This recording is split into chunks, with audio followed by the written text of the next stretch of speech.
Oke, pada kesempatan kali ini kita akan bahas saham IDX 30 yang menarik untuk kita cermati. Pertama, pasti kita pilih saham dari indeks IDX 30. Yang kedua, memiliki valuasi harga menarik dilihat dari rataan per 5 tahun terakhir. Jadi kita lihat per 5 tahun terakhir, kita coba bandingkan dengan di tahun ini. Kemudian yang dipilihlah 5 saham yang dari sektor yang berbeda. Maksudnya adalah misalkan di IDX 30 itu ada TOWR dan TBIG, itu kan dalam satu sektor kita pilih satu, atau ADRO dan ITMG itu kan dalam satu sektor kita pilih satu. Jadi 5 saham yang kita pilih nanti disinilah 5 saham yang dari kelima-limanya itu adalah sektor yang berbeda. Oke. Kemudian IDX 30 itu apa? 30 saham terbaik dari segi likuiditas dan kapitalis pasarnya besar. Kemudian fundamentalnya bagus dan dievaluasi setiap 6 bulan. Jadi akan ada saham yang keluar dari indeks dan masuk yang baru. Tergantung nanti dievaluasi oleh Bursa Efek Indonesia. Kemudian kita pahami dulu apa itu PER atau Price Earning Ratio, artinya harga dibagi oleh laba bersih. Laba bersih ini maksud adalah laba bersih per lembar saham. Atau cara mencarinya adalah laba bersih dibagi oleh jumlah saham yang beredar. Cara mencari PER itu sudah gampang, bisa download RTI, sudah akan ketemu PER setiap saham yang ingin teman-teman cari. Kemudian kita PER itulah rasio yang digunakan untuk menilai mahal murahnya saham berdasarkan kemampuan perusahaan menghasilkan laba bersih. Itu yang maksud dengan PER atau Price Earning Ratio. Saham yang pertama yang kita masukkan adalah saham Antam, ANTM. Kenapa kita masukkan ke list? Karena ini. Karena di tahun 2021, laba bersihnya Antam itu adalah di 1,8 T. Di tahun ini sampai di kuartal ketiga, belum kuartal keempat. Ya, karena kuartal 4 belum keluar laporan keuangannya. Jadi sampai di kuartal ketiga, laba bersihnya sudah meningkat hampir 2 kali lipat dari laba 1 tahun berjalan. Sehingga ini yang menyebabkan saya masukkan Antam ke dalam list 5 saham ini. Kalau kita lihat dari laba bersih per lembar sahamnya, selama 2022, jadi di kuartal keempat saya masukkan laba bersih paling rendah di 2 tahun terakhir. Itu di 2021, laba bersih Antam di kuartal keempat itu Rp6 per lembar saham. Saya masukkan 6 di tahun 2022. Jadinya secara laba bersih per lembar saham itu sahamnya Antam itu di kisaran 110. Jika kita perhatikan dari segi rata-rata per selama 5 tahun itu Antam di kisaran 39,39. Artinya, kalau 39,39 kita kalikan dengan 110, itulah valuasi seharusnya dari segi price earning ratio-nya. Berarti harusnya Antam memiliki valuasi 4.330.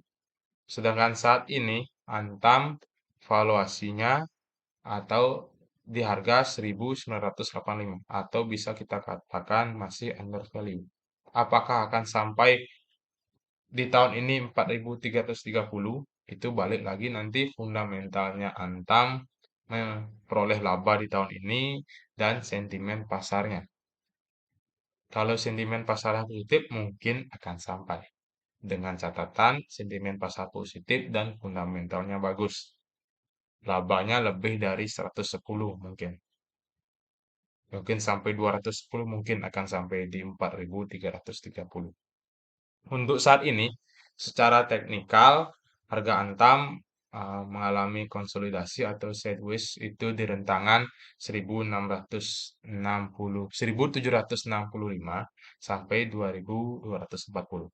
Jadi kalau teman-teman menarik bisa diambil, kalau masih wait and see itu silakan atau masih pantau, masih checklist silakan. Oke.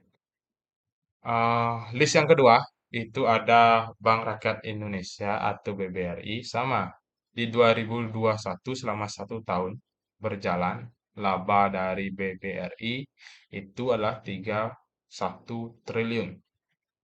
Sedangkan di tahun 2022 sampai kuartal ketiga sudah melebihi dari dari 1 tahun berjalannya di tahun lalu atau di tahun 2021.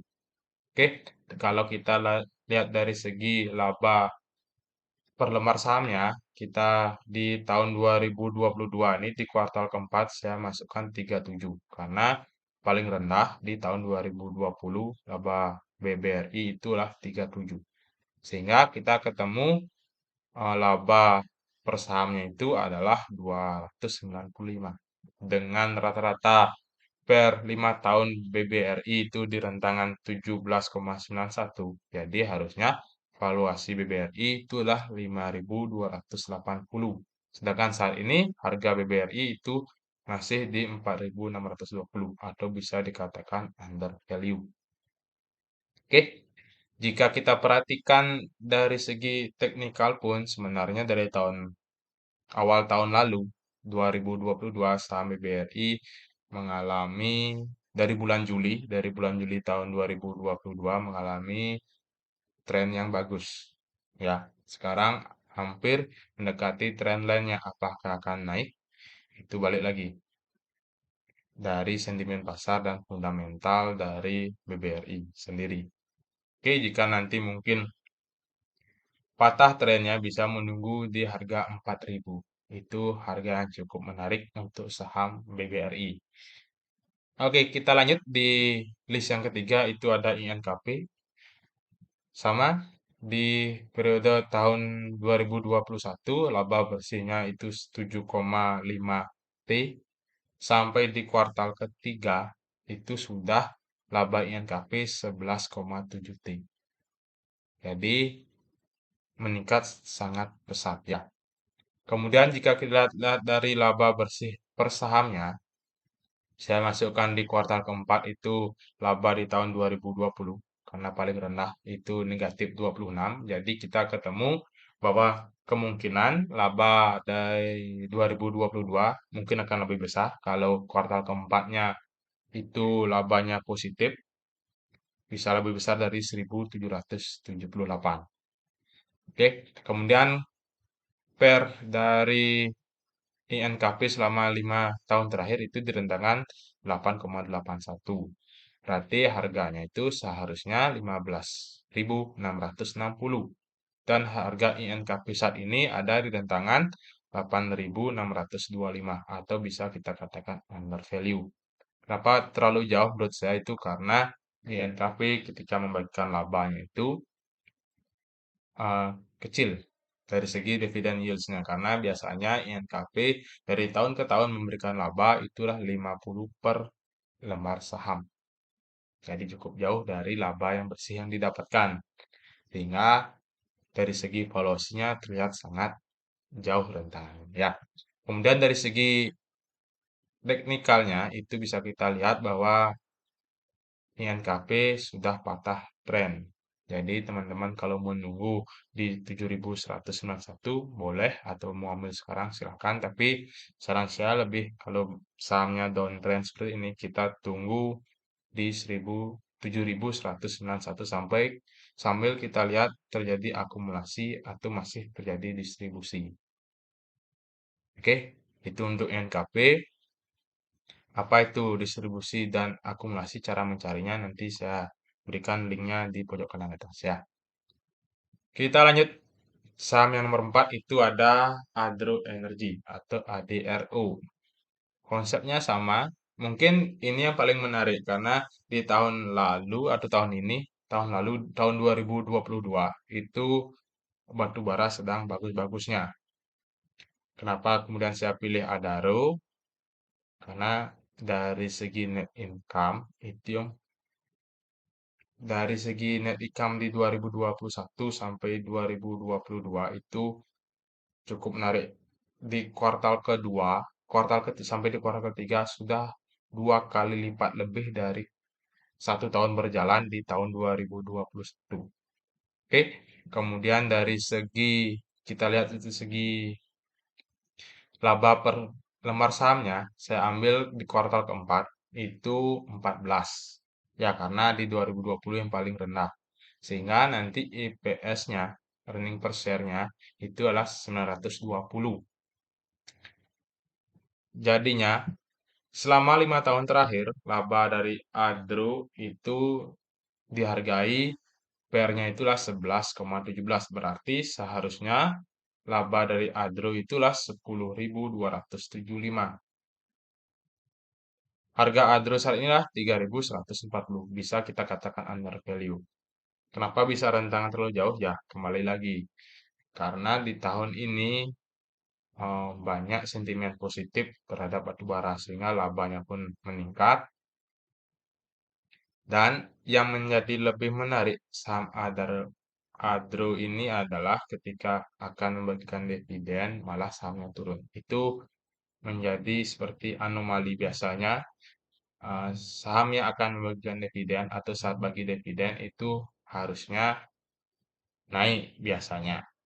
Kecuali sudah ex-date-nya turun, ya tapi ini sebelum ex-date sudah turun. Itu yang cukup menarik bagi saya. Tapi sentimen negatif dari saham batubara di tahun ini adalah mulainya Cina membuka peluang Australia untuk impor batu bara. Jadi kemungkinan di tahun ini harga batu bara tidak setinggi di tahun lalu. Itu menjadi sentimen negatif untuk saham batu bara. Jadi silakan teman-teman pikirkan lagi.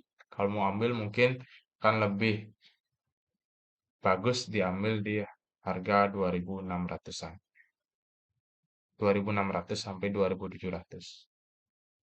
Karena dari kita lihat sendiri di volumenya ini meningkat terus.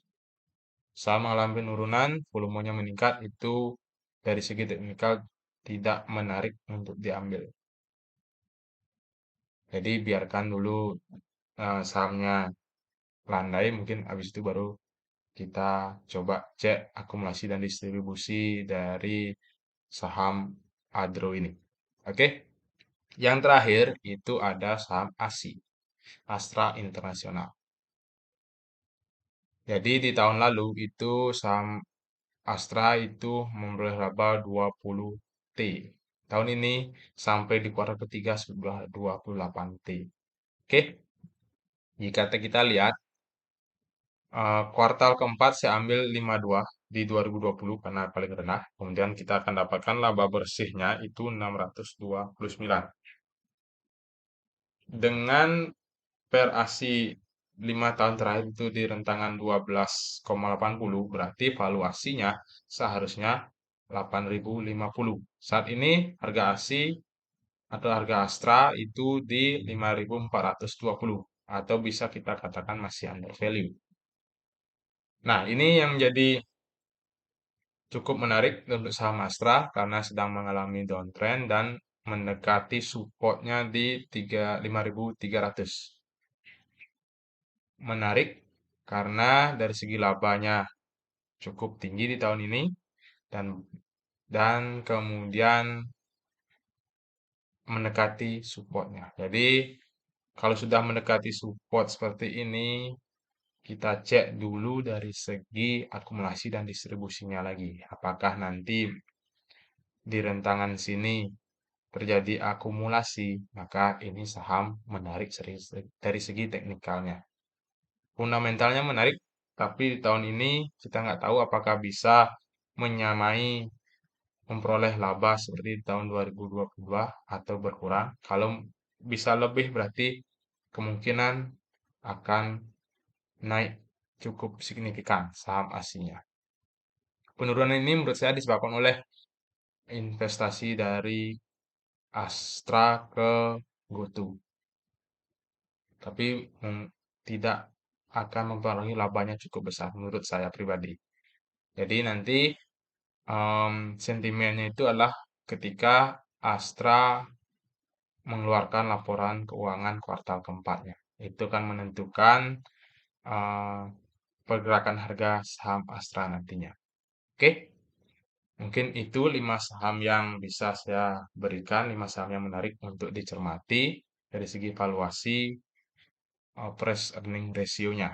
Kemudian ingat harga valuasi berdasarkan rata-rata PER selama 5 tahun terakhir.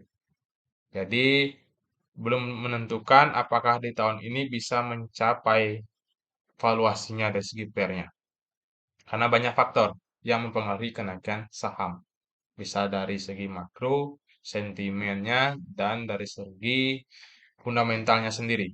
Itu jadi banyak faktor yang menentukan.